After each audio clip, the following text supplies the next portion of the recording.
Assalamualaikum warahmatullahi wabarakatuh. Perkenalkan, nama saya Yunda Ningtyas dengan NIM akhir 073.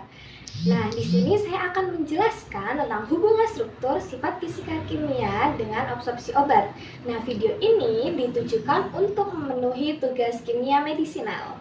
Mari kita lihat dan tonton video ini sampai akhir agar kita semua paham bagaimana hubungan struktur dengan absorpsi obat. Hubungan struktur sifat fisika kimia dengan proses absorpsi obat ini juga dipengaruhi oleh rute pemberian obat loh. Nah, rute pemberian obat yang mempengaruhi proses absorpsi ini diantaranya adalah pemberian secara oral, yaitu pemberian yang ditelan melalui mulut. Kemudian pemberian secara sublingual, yaitu obat diletakkan di bawah lidah.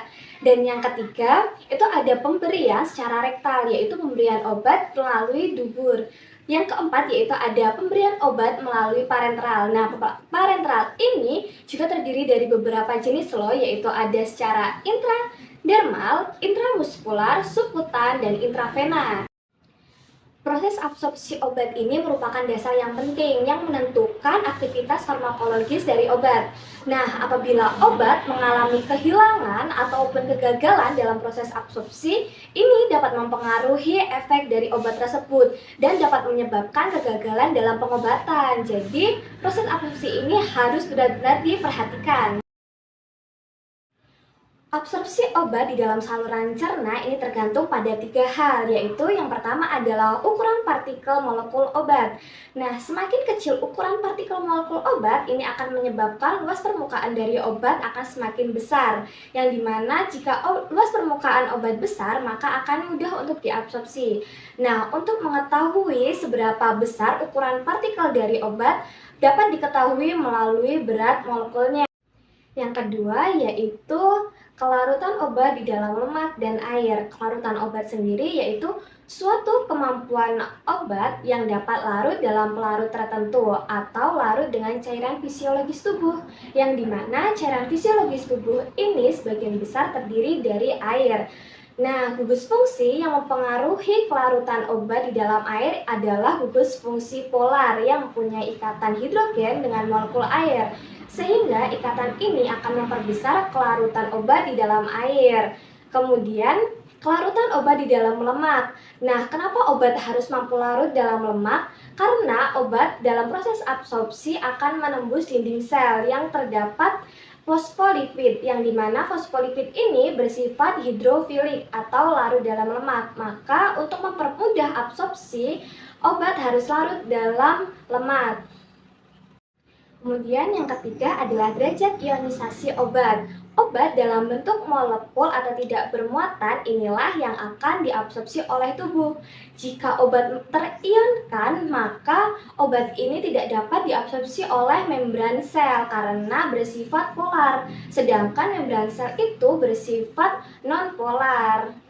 Jadi, semakin banyak obat yang terionisasi, maka semakin sedikit pula obat yang dapat diabsorpsi. Hal ini juga akan mempengaruhi efek dari obat tersebut. Obat yang bersifat basa lemah seperti amin aromatik juga dapat mempengaruhi proses absorpsi obat loh. Nah, contoh obat yang bersifat basa lemah yaitu ada aminofilin, asetanilit, dan kafein. Obat yang bersifat basal lemah apabila diberikan melalui oral di lambung yang bersifat asam, maka akan menjadi bentuk ion ArNH3+, yang dimana bentuk ion ini akan sangat sukar untuk larut dalam lemak, sehingga bentuk ion ini akan masuk ke dalam usus halus dan berubah menjadi bentuk tak terionkan, yaitu ArNH2.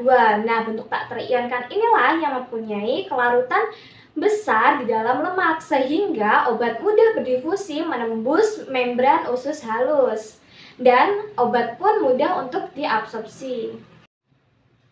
Kemudian obat yang bersifat asam lemah, contohnya ada asam salisilat, aspirin, dan asam benzoat.